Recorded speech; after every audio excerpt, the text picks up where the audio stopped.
Hello, welcome, everyone. Thank you for joining us There. for another one of our live Q&A series. Great start. This time, we're talking about gut health, what it is, why it's important, and how to safely do it. It's becoming increasingly clear that the gut ties to all systems and is extremely important to have it optimized for overall health. So I am personally really looking forward to this chat today because I have recently started my own gut health journey, and I will be taking a gut test in the near future. So stay tuned for the results of that. Shannon was mainly excited to host today to ask all her personal questions, so we had to rein her in and get to your guys' questions instead. I swore I wouldn't make this Q&A just about me. So yeah, if I do, rein me in. But yeah, with that being said, learning about what's going on in the gut has initiated a lot of discussions about bowel movements. So if you're sensitive, you've been forewarned. You cannot talk about the gut without talking about poop. So just so everyone one and the knows. same. So if you don't know me, my name is Shannon and I'm the clinical liaison here at BLI, and I'm joined by Courtney. She is the Director of Strategic Relations, and we are very, very, very excited to have David with us today, David Konter. I will introduce him a little bit more, but I just need to do a wee bit of housekeeping. So again, thank you everyone who is tuning in, and thank you for submitting questions in advance. Super helpful. And just a reminder, this Q&A is meant to be educational and provide general information. It is not meant to serve as medical advice, and David won't be able to answer questions specific to your medical care or specific dosing protocols or recommendations. So with that being said, without further ado, I want to introduce everyone to David Konter. You may have seen him on our social media. He makes great videos. He might be your CCC. He might have given you an IV. So he is the client care coordinator, one of the client care coordinators here at BLI. He's a certified peptide specialist and a nutritional therapist. And prior to being at BLI, David spent many years working in the restaurant and hospitality sector. So he knows a thing or two about food, and has broadened that knowledge to extend to the gut overall. So David, we're so excited to dive in. Thank you for being here. Thank you. Yes, I'm very excited to talk about poop. Yeah, like Shannon said, my background for like over a decade, I was in restaurants, helped open and run restaurants, and my whole life was consumed by that. And then at some point, I just had to get out. And kind of towards the end of that career, somewhere along the lines, something happened, and my gut health just slowly started to deteriorate, and took me years to figure it out. I kind of went to doctor after doctor, GI specialist, all of that. Couldn't really get any answers. I think the last diagnosis I got from a doctor was that I had functional diarrhea, whatever that is. And so, at some point I just started to kind of believe that I was like, okay, I guess I'm fine. And even though I was living with I don't think it's GI functional to have chronic diarrhea. I just don't think that's not how it's exactly. supposed to go. But I had like all the GI symptoms and then so much brain fog, anxiety, just everything. It felt like I was kind of living with a wet blanket over me. And kind of finally found a naturopath who was like, yeah, it sounds like maybe you have X, Y, and Z. I was like, never heard of any of that. She's like, let's run some tests.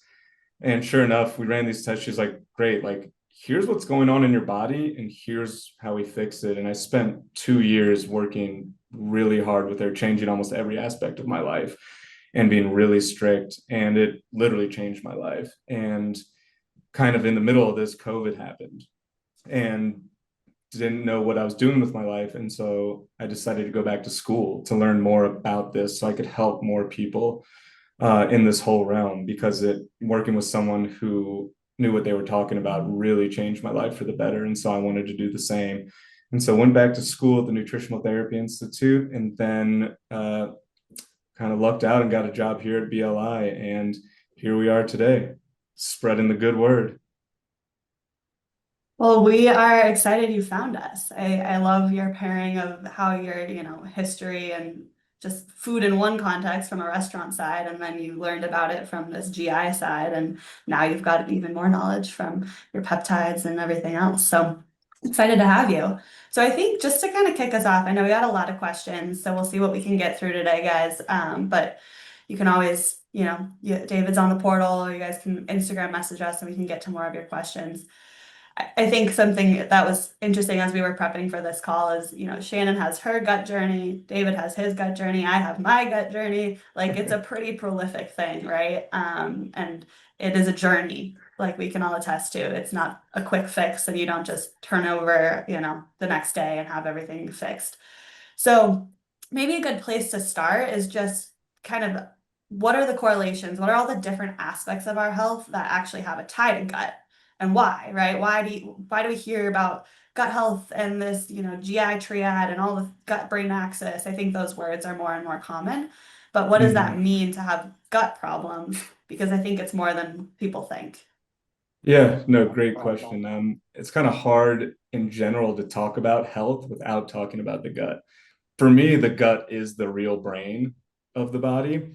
It has its own nervous system, which is directly linked to our brain via the vagus nerve. So the health of your skin, your hair, your brain, so many other body systems can all be traced back to the gut. If your gut is out of harmony, its nervous system will relay that to your brain, causing kind of your adrenal systems and your HPA axis to get overloaded over time. It's kind of a constant back and forth between the gut and the brain, and it's kind of hard to stop it once it gets going. And then almost 75% of your immune system is located in or associated with your gut.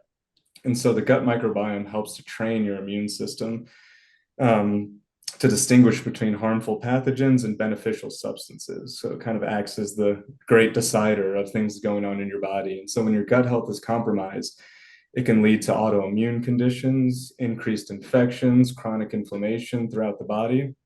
And then, as we know, inflammation can lead to intestinal barrier dysfunction, which can lead to all GI issues that people have. And that's with the skin, the brain, and so many organ systems. And so basically, the gut is the command center of the body, almost more than the brain. And it has a lot of ties right into the healthy, diverse, and strong microbiome. Got it. Yeah, I think, people sometimes forget their skin issues, their eczema, it's not just your poop. That's not just your gut, your brain fog, your fatigue, all of those could, not always, but could have a tie to your gut. Absolutely. So you mentioned the word microbiome a couple times. For the sake of really getting clear on what that is, how do you define a microbiome? Because I think, again, that's a common word. People now know what it is, loosely speaking, but what actually is it? Yeah, absolutely. So the microbiome refers to the incredibly diverse community that makes up trillions of microorganisms that live in and on our bodies. This includes bacteria, viruses, fungi, and all types of other microbes. We actually have these microbial communities all throughout the body, in the digestive tract, on the skin, in the mouth, in the respiratory tract, and in reproductive organs. But the microbiome of the gut receives the most attention, kind of because it is the most dense and really the most influential to the rest of the body. Got it. And I want to just call attention to that too, guys. Every different part of your body has its own microbiome, like David just said. Your mouth has its own microbiome. Your, reproductive tracts have their microbiome. So when we talk about gut microbiome, the reason you hear it sort of colloquially as the whole microbiome is because it's the biggest and it has a lot of influence. But everything has its own preferred bacteria balances, right? And so that's what I think we'll talk about more. Yeah, absolutely. Yeah.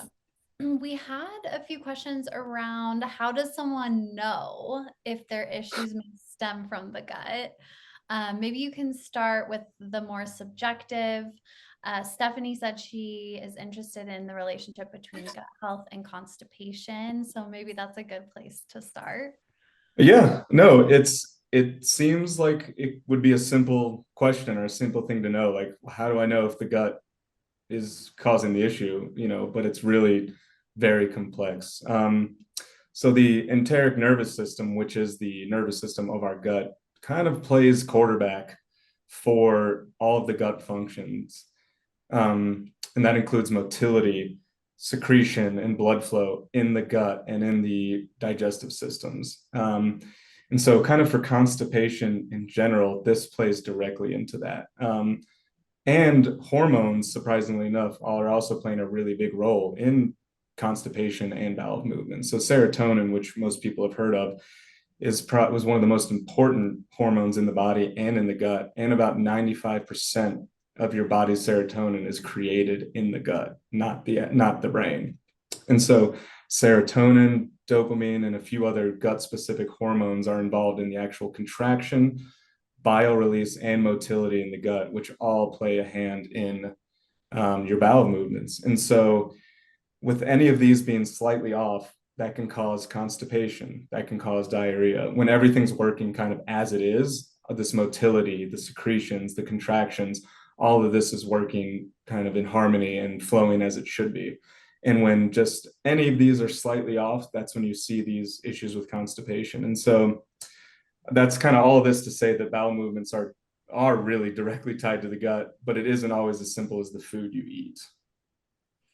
Right. I wanted to just, as because I was curious as you're talking, I actually looked up, I've heard this enteric nervous system, right? And you hear like enteric coated. And so I was wondering why that's the word that we've used to relate to the gut.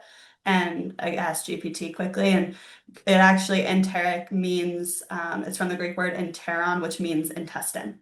So that's now when you hear That enteric makes nervous sense. system, it's because it's your nervous system of your gut, your intestines. And that's also why like enteric coated or enteric bacteria. So just a fun fact for people to remember. Definitely. Chat, we love it. I actually asked chat all the words that could be used for the word poop before this. So There's some good ones. we're different. So, okay, yes. So beyond typical gut issues like constipation, diarrhea, are there other things to look out for as signs of gut dysfunction? I know I've come to you and been like, I'm bloated, my stomach hurts. I've given you a lot of signs as well. But yeah, what are other things people could look out for? Yeah, great question. I mean, speaking personally, when my gut was at its absolute worst, I had a ton of kind of mental symptoms, anxiety, depression, brain fog, fatigue. It just felt like I literally was living with a wet blanket over me, and just was always tired, no matter how much sleep I got, was always anxious, kind of this heightened state. And I was also really prone to having these rashes, kind of these huge rashes that would show up all over my body almost out of nowhere. And it would take me months and months and months to get rid of them. Um, that, as well as my sleep, was completely off. And so there's a lot of mental signs that you can look out for, because like I was saying earlier, the brain and the gut are kind of talking to each other constantly and feeding off of each other. And so if your gut is out of sync, your brain's really going to be out of sync too. And then there's a lot of skin issues, acne, hives, anything like that kind of related to the skin can really be tied right into the gut, especially because if you have leaky gut or kind of tight barrier dysfunction in your intestinal linings, food is going through there causing immune system activation in your body, in your bloodstream, which is going to show up in all different ways, especially on the skin. And even one that's maybe makes sense, but is kind of I don't hear talked about a lot, is kind of a constant bad breath that you just can't get rid. Like you brush your teeth and immediately like you still have bad breath. So that one too is another sign to kind of look out for. I just want to double click on something that you said too, David, because I think it's just that important. As you were talking about before, right? Our gut makes a lot of neurotransmitters. Yeah. So there is like that by definition is where this gut brain axis concept comes from, right? Because your neurotransmitters that are feeding in your brain, but a lot of them get created in the gut as well. And so that is why all those brain symptoms that you listed do come back. Yeah. So I just it's important for people to understand. Yeah, absolutely. Well, so I think, those are how to extend your thinking if maybe something that you're trying to treat or deal with has stemmed from the gut. But we at BLI do a lot of testing, right? We love testing. I think we talk about how we treat patients a lot as an art meets science because you need the data, but you also need kind of the feel and the anecdotal side. So let's talk a little bit more about the objective. We had quite a few questions, or at least a couple questions about how do you, like, what lab tests do you recommend, or what kind of microbiome testing are you looking at that you think are the most comprehensive or the most beneficial? So do you want to speak to just from the testing side? What are you finding is effective? Yeah, absolutely. I know there's so many tests out there. One I really like, one we use here at the office a lot, is the GI effects test by Genova. Um, it's just a really good comprehensive test, not only looking at the diversity of your microbiome, but looking at like parasites, inflammation, how you're metabolizing food, all things like that. And in the similar vein, there's a test that I like as well called the GI map. It's an extremely similar test with little differences, but those are two that I know for sure are really good and provide a lot of good information. And then Vibrant America, a company we work with quite a bit, has come out with something called a wheat zoomer, which is kind of a specialty test in line with GI issues, but it really looks at how your body is handling all things gluten. I know Courtney has had some interesting results from that wheat zoomer, but it's a really good test to do in tandem, especially if you're looking for some food sensitivity stuff. Yeah, I think, can I take 30 seconds to tell my Yeah, weed please. story? Sorry, Shane, I'm gonna make it about me instead of you for a second. Next, I'm going to talk about parasites, my potential parasites. No, go ahead. Well, for any of you guys out there that have done any of these different tests, the GI effects test, you do actually have to poop into a piece of, like a hot dog thing and scoop your poop. So it's a bit of a aggressive test, but the data is incredible. So I highly do recommend it. Yeah. The wheat zoomer is a blood-based test, but to David's point, just as kind of something interesting that I think people don't ever really look at. When I did my wheat zoomer, we found out that I had this weird kind of rare capability to convert gluten to what's called a gluteomorphin, which actually is a gluten morphine. So that concept of being addicted to gluten, like I actually can say I'm addicted to gluten because my brain converts gluten into what looks like a morphine molecule. And so you think this is like kind of a fun thing, but really what when you look it up in the research, it's called asymptomatic celiac disease because it's causing this constant neuroinflammation.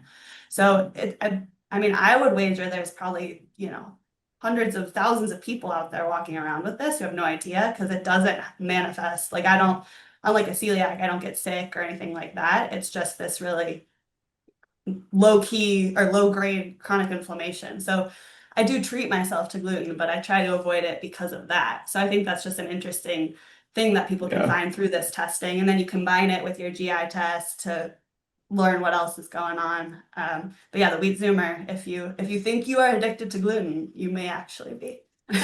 Absolutely. Mine has nothing to do with that. I know that. So Sure, Shannon, sure.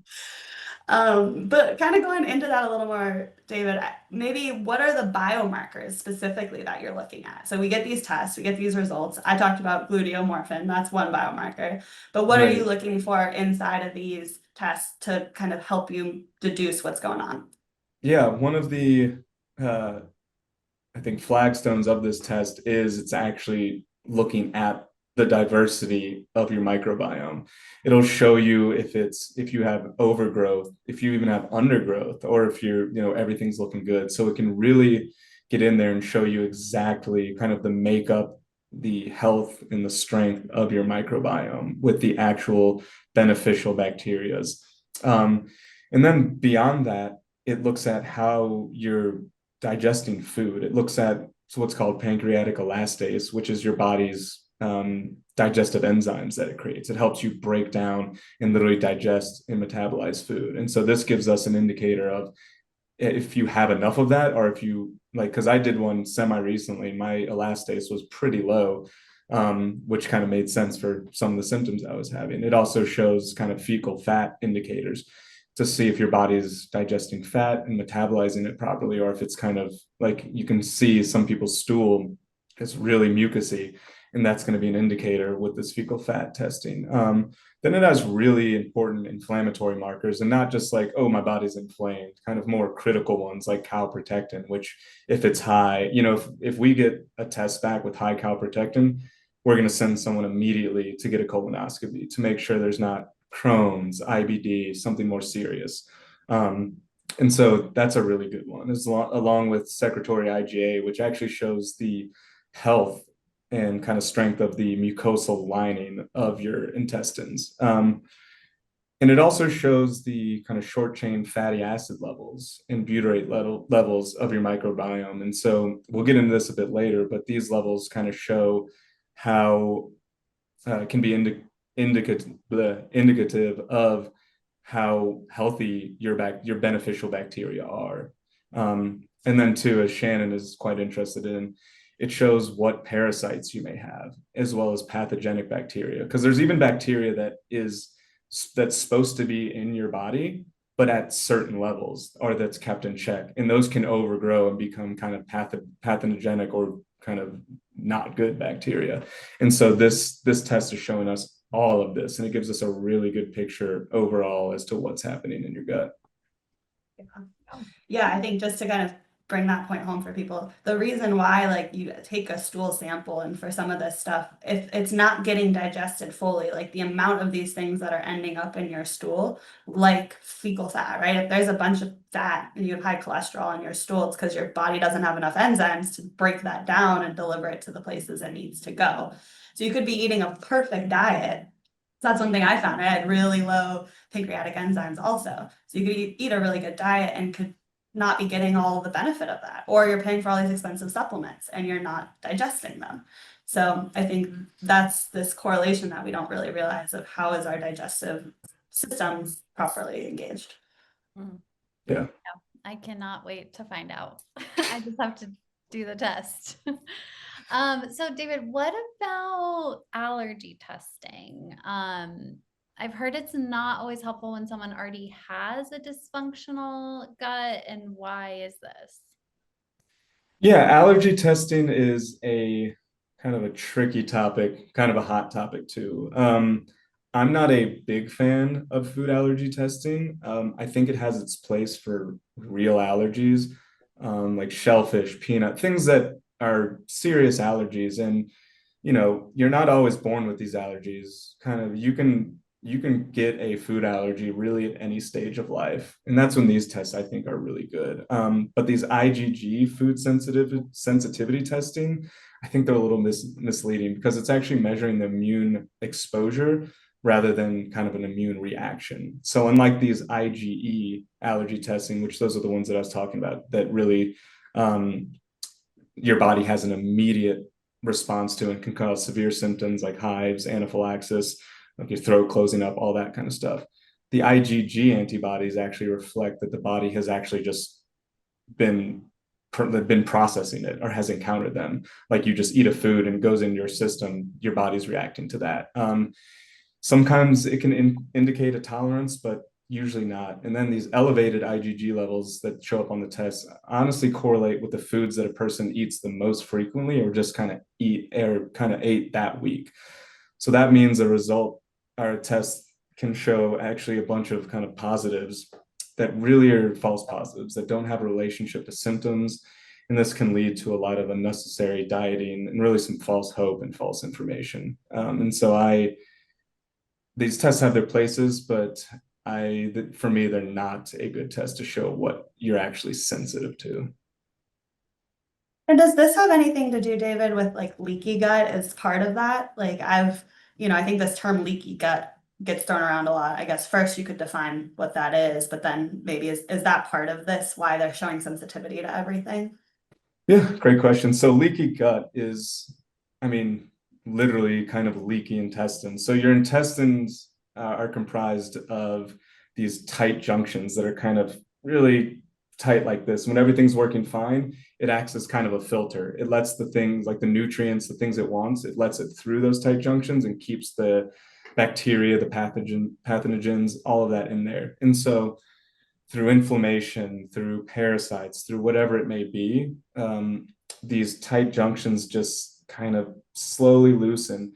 And that is leaky gut. It's where that filter is kind of broken, and now bacteria, food particles, and other things can go through those intestinal walls without or by bypassing that filter first. And so that's kind of what leaky gut is. And then yeah, I think that plays a part in some of these tests as well, because if you have leaky gut, like the food you're eating is kind of creating these immune responses anyway, not because you're sensitive to it, but because your body is actually kind of fighting it because it's bypassing your gut in a way that it shouldn't. That makes sense. So I think, and if I recall, and this actually leads us into kind of our next, because I know we have a lot of supplement questions. I remember when I was looking up for something, so the leaky gut, or I'm sorry, the tight junctions, that's where the colonocytes live, right? Those are the cells I'm thinking that are part of making up the tight junctions. Yeah. And so the colonocytes, they like butyrate. And I think that gets talked about as a gut supplement a lot. Right. And I know at BLI we actually typically recommend tributyrin, but can you speak to like the butyrate relationship in all of this? Yeah, great question. So butyrate is a short chain fatty acid that the bacteria in your gut kind of feed off of. And so it keeps them healthy. And it also helps in tandem with the colonocytes, which feed off of these things, and having a healthy, strong, and intact intestinal barrier. And so I know we like supplementing with that because it can help with this mucosal lining, with this intestinal barrier, and keep the tight junctions tight. Got it. And we use tributyrin because that makes it to the gut more efficiently, Courtney? Yeah, my understanding is that tributyrin's like a triglyceride that's composed of butyrate molecules. And so it's a more stable way to transport butyrate into the gut for it to become the butyrate that the colonocytes actually eat. And so I think the other butyrate supplements are just not absorbed really well. And you're not really getting the bang for your buck, if you will, compared to the tributyrin because it gets carried through better. So I think typically like butyrate, you'll see it written as like sodium butyrate because it's bound to a salt, and that's a cheaper way of transporting it, but it's not necessarily as effective. Whereas tributyrin's a little bit more expensive than kind of your generic butyrate supplements, but it's a better transport system. At least that's my understanding. Yeah. No, I think you nailed it. Well, so I know we also had a bunch of questions about probiotics and prebiotics and sporebiotics and all the biotics. And I know there's a lot of confusing information out there. So specifically, both Lene and Julie, they asked about probiotics. Are probiotics always warranted on a daily basis, or are prebiotics more important to start with? And then Lene said there's so much confusion about it. I heard you shouldn't take them if your gut's compromised. Thank you so much for addressing these questions. That was cute. She wrote "so" with like 8 O's. So can you first start by explaining what's the difference between a prebiotic versus a probiotic? Yeah, absolutely. And I know this is a very confusing topic, especially because like you go to the store and there's like, oh, look, 16,000 different probiotic supplements and like prebiotic supplements, all of the things. But prebiotics are essentially just food that the beneficial bacteria in your gut feed off of and need to maintain this healthy balance. You can kind of think of it as the fertilizer for the garden that is your microbiome. Whereas probiotics are actually living microorganisms, usually bacteria or a yeast. And those are there to help restore and maintain beneficial bacteria balance in the gut. They can help promote the flourishing of beneficial bacteria while also keeping the harmful ones in check. And again, this is all with like a healthy, functioning gut. And you can think of them more as the soil in the garden of the gut. Mm. Yeah. So that's, And that yeah, is, so that's the difference. And so then so like, do you typically always start with prebiotics, or do you not always need both? Like how would you use both of them or none of yeah. them? One And should so this is drink one where of it those gets poppy sodas. yeah. I do I'm an like those. Olipop girl, so Yeah. This is where it gets really tricky. And there's kind of two sects of people, people who, you know, have little to no GI issues or not much gut dysfunction. Then there's the people kind of like us that have a lot of gut dysfunction. And so for people who have a lot of gut stuff going on, a lot of GI symptoms, bloating, gas, fatigue, all of that stuff, I really don't recommend pre or probiotics. Um, they can often worsen symptoms for people who have IBS, SIBO, small intestinal bacterial overgrowth, or other similar digestive conditions, because these people already have really disrupted and altered gut microbiomes, and they really don't have an internal environment that's kind of set up to allow the pre and probiotics to do their job. In many of these instances, the bacteria are kind of in the wrong place anyway. They're in the wrong amount, too much or too little, and they're in places we don't want them to be. And so by feeding them with prebiotics, you are kind of throwing gas on the fire. And by adding more probiotics, you're kind of adding more bacteria to where we don't want more bacteria. And so it's a really slippery slope. And a hard one to kind of manage when you do have a lot of these symptoms. And people who have these imbalances already, bringing in pre or probiotics can trigger inflammatory responses. If your gut's already compromised and you already have kind of these heightened immune issues, adding in more food with the prebiotics or just more bacteria in general can really add more complexity to this whole disrupted symptoms or system. And so for me, people who have this, I think underlying all the are addressing the underlying issues first is going to be the more important thing than trying to counteract it with these pre and probiotics. But that being said, people who maybe are just starting to notice, maybe it's like, something's maybe just a little off. Like my stool's just changing a little bit, or I maybe just like I'm burping more, I'm a little more bloated. In those situations, I think a prebiotic is a good choice, starting really low. Like, okay, I'm going to do, because you can start it even with the food, because prebiotics are in a ton of different foods.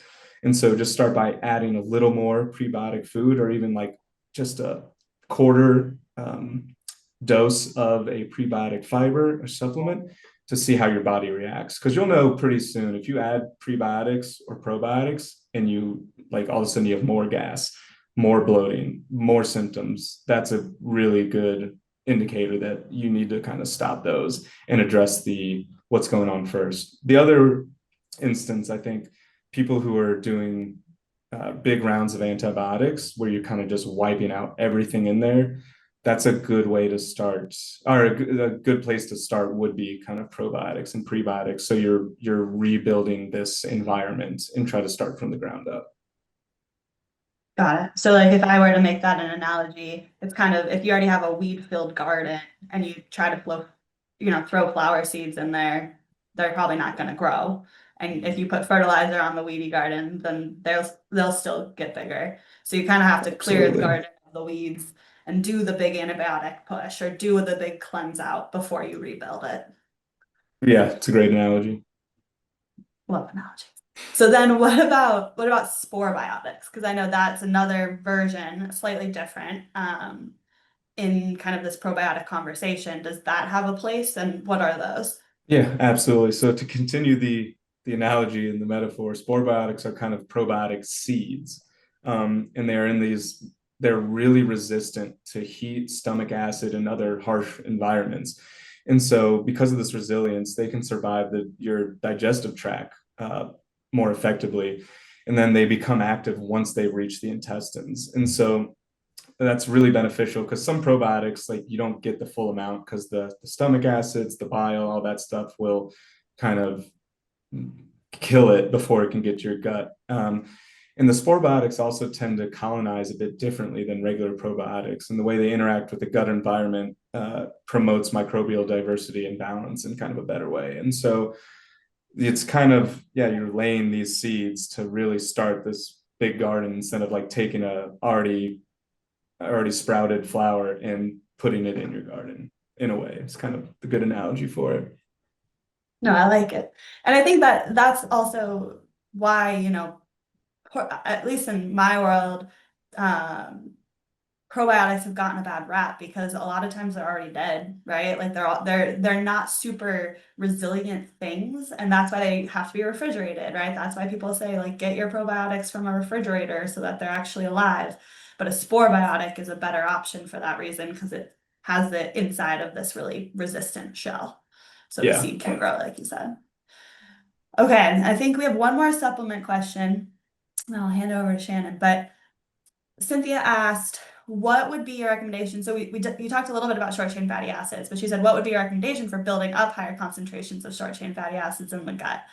So getting into kind of all the conversation about biotics that you talked about, but how do you help support those short chain fatty acids? Yeah. And this kind of falls in the same thing as I was talking about last time. You know, it's going to be a different conversation for people who are in a lot of dysfunction, but you know, people who have a pretty healthy gut, not too many issues, bringing in more short chain fatty acids is a really positive thing. And so short chain fatty acids aren't actually found in foods directly. They're a byproduct of your gut bacteria. So then when they kind of eat these fibers and resistant starches, they produce these short chain fatty acids, which then get used in the body for intestinal strength, intestinal healing, all of these really good things. So it's such a symbiotic relationship that's already going in your body. And short chain fatty acids are a part of that. So prebiotic foods like there's broccoli, legumes, whole grains, potatoes and rice that have been cooked and then cooled and eaten cold, certain fruits, and then nuts and seeds. All of these produce short chain fatty acids in the gut that's functioning correctly. And like prebiotics, these short chain fatty acids can kind of be supplemented, but this is via prebiotic powders. Things like inulin, chicory root, things of the sort that you see in a lot of these prebiotic fighters are things that you can use to create more short chain fatty acids. Same as we were talking about earlier, butyrate or the tributylin, another great way to do it. And so there's a few supplements out there that are kind of in the prebiotic supplement realm that are all going to be really good at producing more short chain fatty acids naturally in your gut. Awesome. Cool. Thank you for that. Well, one more supplement question. This is a good one that pulls in peptides as well. Brooke asks, does BPC 157 in a pill form still work for gut health, or is the shot better, the injection better? Yeah, great question. So BPC, which actually stands for body protective compound. So the name says a lot. I really like it in the oral form for digestive health. As an injection, it helps with inflammation and the gut, but it's really good for tissue repair, ligament repair, kind of wound healing. It's way better in that realm. Whereas the oral BPC 157 promotes mucosal repair, it stabilizes the gut barrier, reduces intestinal inflammation, and it also supports vascular and neuromuscular function in the GI tract. So I think that's a really good oral supplement to take for the intestines and the GI tract. Yeah, I remember when I first started my journey, I just came to you and I was like, okay, I'm having gut issues. Should I just take BPC 157? Is that what I should do? I know it's multi-layered. So speaking of peptides, Mary said, you are so appreciated and I have so many questions. Please tell what peptides I can use to support gut repair and balance. And the part about reducing inflammation, maybe my black seed oil is helping. Thank you for your question, Mary.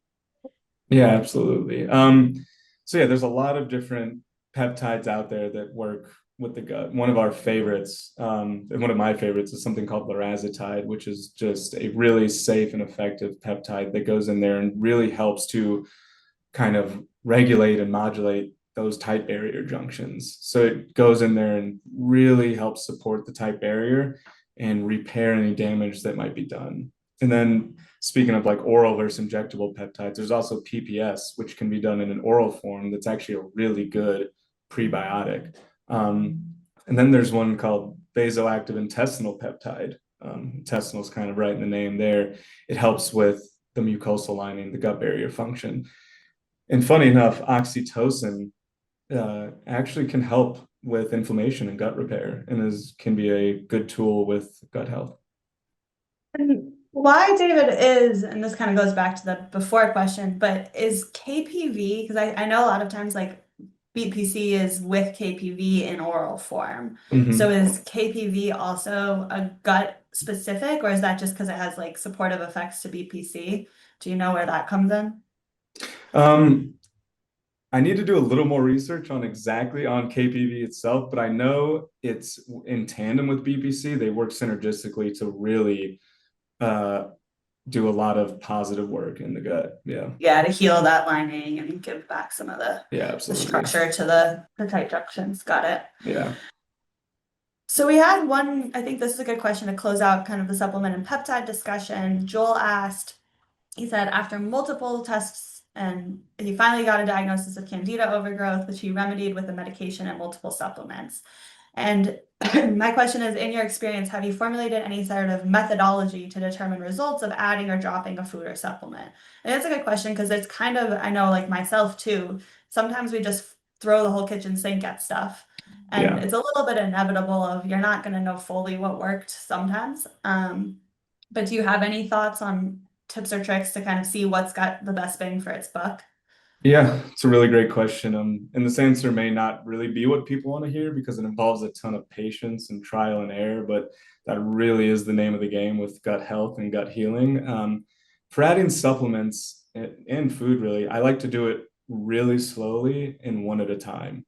I think the best way to really understand what is working or not, or and like how it's working and if it's working, is to introduce it kind of as a singular thing over 2 to 3 weeks without adding anything else new.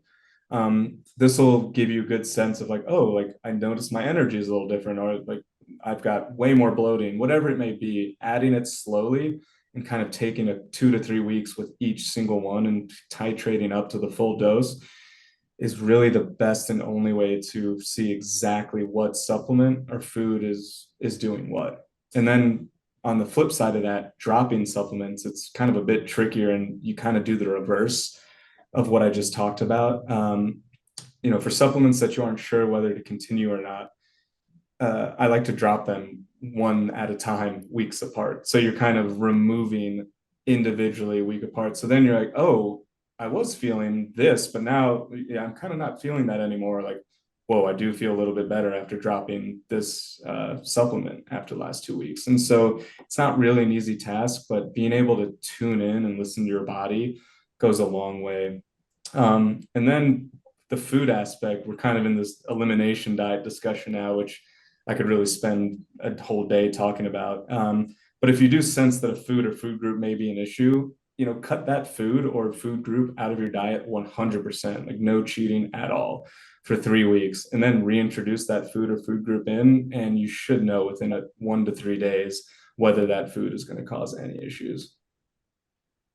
And I want to just speak to that too a little bit on, I think sometimes there's, this kind of goes to the allergy discussion, but I think the food side of it too, before you go back to reintroducing these foods, like get your gut in order, right? Because lots of times, like I know for myself, I've got this tomato nightshade allergy thing. And when I'm more dysfunctional, when my gut's more dysfunctional, it doesn't matter if I eat an eggplant or a radish or a tomato, I'll get a reaction. But when I'm in a better place, then I can eat some of those things. So I think the food side of it, especially making sure that you have the right baseline before you just go eliminating and adding foods and spending all this energy on it.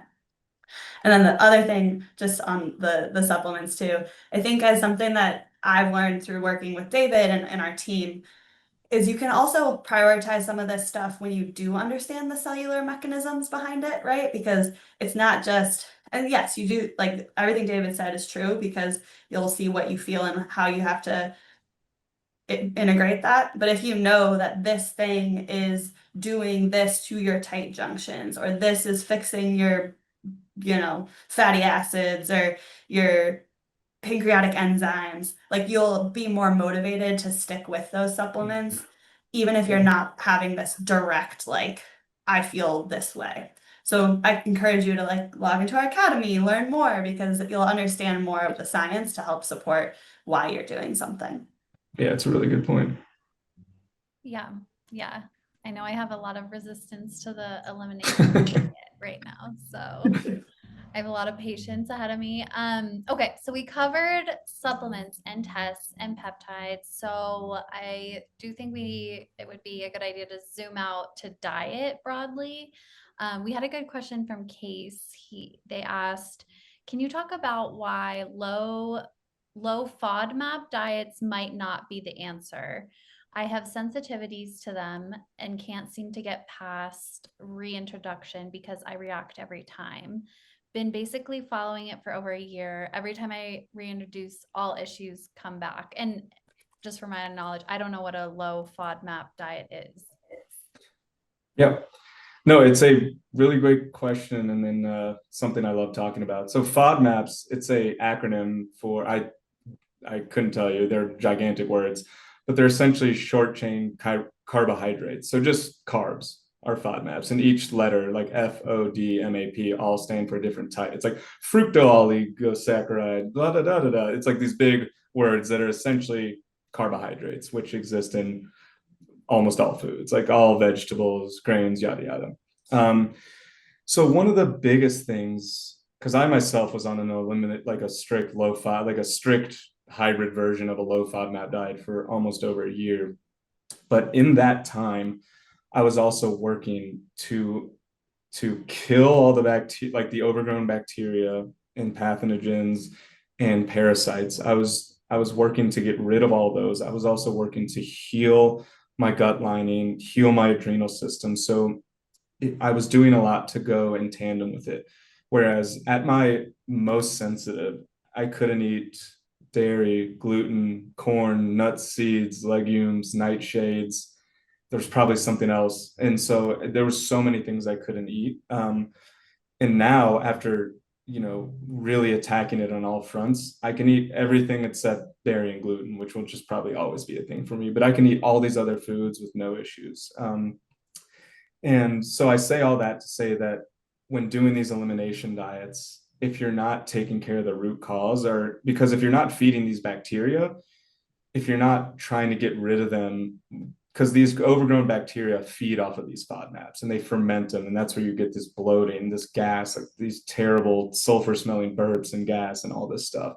That is your bacteria feeding off of these FODMAPs. And so by not feeding them, you also need to get in there and get rid of them and start working on all the other things to like rebuild this foundation so that when you do introduce these foods again, your body is set up to process them correctly. Okay. Yeah, that makes a lot of sense. Thank you for that. We have a few more questions about some of the protocols you would recommend for various goals and issues. And just a reminder for everyone, this is not medical advice. These are just suggestions. Robin said that she has tremendous stress in her life, lots of autoimmune diseases and a problem stomach, a lot of she's nauseous a lot. We would love to hear what to do about this. We talked a lot about testing and supplements. So maybe just like a general overview of where you would start first. Yeah, first of all, Robin, so sorry to hear about the issues. I know how tough and kind of almost hopeless dealing with things like that can be. Does sound like you have a really big puzzle on your hands, and it's not going to be a simple thing to put together. So autoimmune diseases and gut health are absolutely related, as dysbiosis in the gut can lead to the progression and development of autoimmune diseases and kind of vice versa. So the gut and the brain, as we talked about, are completely connected. The enteric and the central nervous system are constantly talking to each other. And so, like I said before, when one is stressed, it's all stressed. And it's just this vicious cycle of activation that needs to be addressed, which is not the easiest thing. And so one of my biggest recommendations for people in your circumstance is to find a really knowledgeable practitioner, someone who is familiar with autoimmune, someone who has worked with people to kind of help their gut. Just someone who, like, having that on your side, I don't know if it's possible to heal a gut that's so out of whack without a person who can be there to really help guide you. And then with that person, I think the best approach is to address each issue kind of individually. So by really addressing your autoimmune disease, and those can be so complex, but simple things like removing gluten or other trigger foods can really help with that. So taking the steps to get the autoimmune issues more balanced will really be paramount. And like I said, the constant nausea really makes me lean towards like gut barrier dysfunction, food sensitivities, reflux issues. And so maybe even doing some sort of elimination diet, like the low FODMAP diet we talked about, could help shine some light on the issues. And I really can't recommend getting a comprehensive stool test like the GI map or the GI effects test enough. This will help give you and hopefully your practitioner a roadmap to actually create the positive change. And so if I had one thing to start this whole process, it would probably be getting a stool test so we could really know what we're working with. Because without that, you're kind of just throwing pennies into the pond and hoping that something sticks. And so good luck, Robin, and really, really hope you get there. And what about David, just because she mentioned it, she's under a lot of stress. Like obviously stress probably has a big part of your gut health too. And we talked about neurotransmitters. And so can you getting her stress in order, right? And starting to meditate, things like that could help too. So, stress is, as we know, a very complex thing. It's never really one thing at a time. I know when I was dealing with my journey, especially just coming out of the restaurant industry where my entire life was stress, what I worked with my practitioner was to really focus on my adrenal system, which had just been completely shot. My cortisol was a mess. My HPA axis was just terrible. So there was the supplement side of kind of working with your adrenal system. I also, shout out to mental health. I went and started seeing a therapist to kind of work in tandem with, okay, I'm trying to do therapy on my gut. Let's also do therapy on my mind to help with this. And then I started journaling, trying to meditate, anything that can really help alleviate that stress. Because there's some stress that you just can't deal with, that the job stress, the life stress, but any moment you can take to help lower that, whether it's just taking 5 deep breaths and be like, okay, let me just reset. It goes a long way. But, the stress is treating that is almost as complex as the gut, but doing anything you can to address that, even internally with your adrenal system, is going to go a long way. Everything's related. I know. So I know we are coming up at time. We have a couple more questions. These last few are all focused on kind of gut as you age, and obviously we work at a longevity clinic. So I think that these are kind of interesting questions. Thomas said he's interested in combating age-related digestive dysfunction. We also had a question about, why does my lactose intolerance get worse with age? And what about your gut and menopause? So maybe start with what is age-related digestive dysfunction and, how does our gut change as we age and how do we keep it healthy? Yeah, great question. So as we age, so too does our microbiome and our systems within that. The same way our body produces less hormones, our mitochondrial function decreases, our bone density lessens.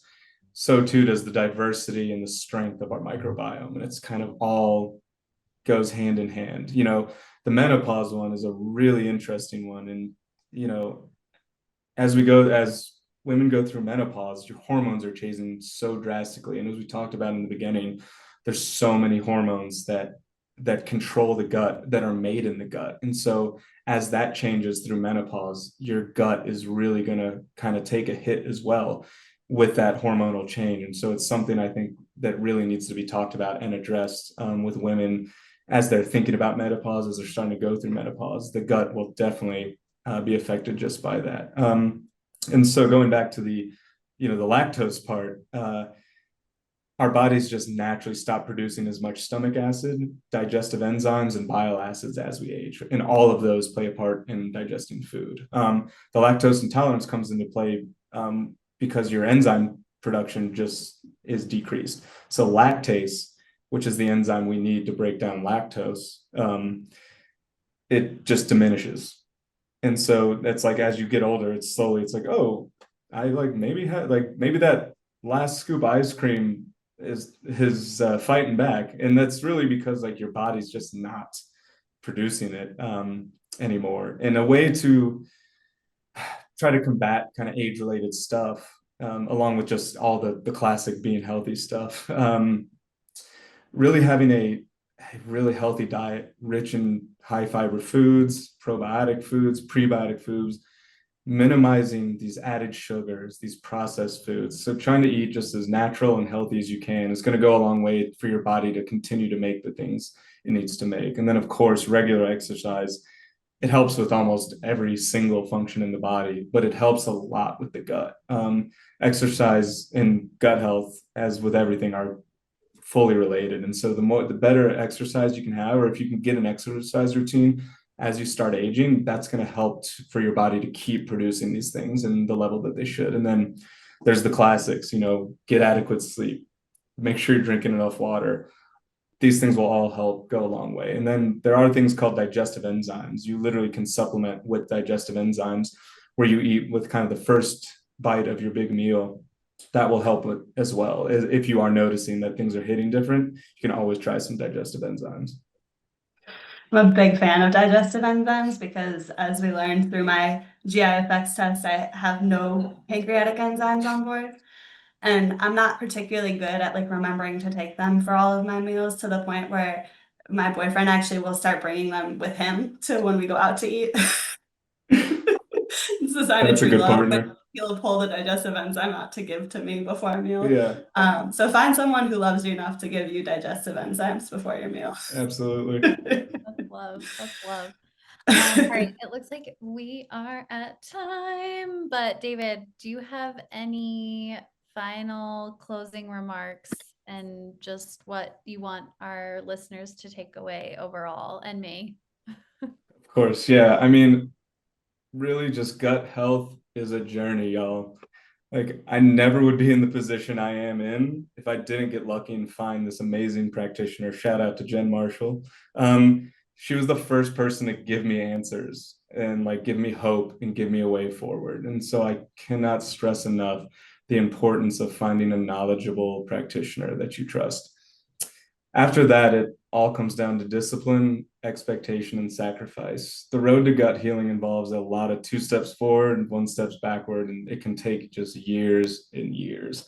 My hardest obstacles always involved when I would get ahead of myself or have unrealistic expectations for timelines and results. I had to give up a lot of things like sugar, alcohol, almost all my meals I couldn't eat out. But like everything in life, nothing is permanent. It's all just kind of a moment in time. And you won't be thinking about the hard times when you're able to do and eat all the things that you love again. Those obstacles really are just stepping stones and notches on the belt of life for things that make you stronger and make you grow more as a person. And what's life without a little struggle? You are all capable of so much more than you know. And the sweetest victories in life are the hard earned ones. So don't ever give up, because the future you is waiting for you at the end of this long road of healing. And it's all worth Yes. it. Yes, I can do this. You got it, Shannon. And hop on the wagon, girlfriend. We Come are join on a us. journey together. Join us gut health healing Yes. people over Yeah. here. Yeah. Thank you so much, David. Absolutely. This is perfect timing, and I will definitely be keeping you updated on my GI effects that I'm going to try to do ASAP. Yeah, and I'm excited to work through it. So yeah, thank you again, everyone who joined us, who submitted questions. We had so many good questions. Sorry we didn't get to all of them, but like I said, we will integrate those into our content in the Academy, social media. You'll be seeing a lot more of that. And yes, please reach out if you or someone you know is interested in becoming a client with us to work on their gut health and in turn all health. Follow us on YouTube, Boulder Longevity, Instagram, and yeah, thank you. The only thing Let's I'll add keep talking about poop. and for those of you guys who have kind of been on more of these with us, if there's a topic that you guys are really, really interested in for us to deep dive, odds are someone on our staff is pretty well versed on it. So let us know if there's something that we, need to go back to. I know we've done heart, we've done brain, we did detox, we've done gut. So let us know because we like doing these, and we can always spend an hour and really see what we come out with. So awesome. Well, thank you, David. Thank you, Shannon. Thank you, David. Absolutely. Always Anytime. fun. And we will see you all on the other side of pure guts and Here we got a healthy go. gut. All right. Have a good one. Bye, everyone.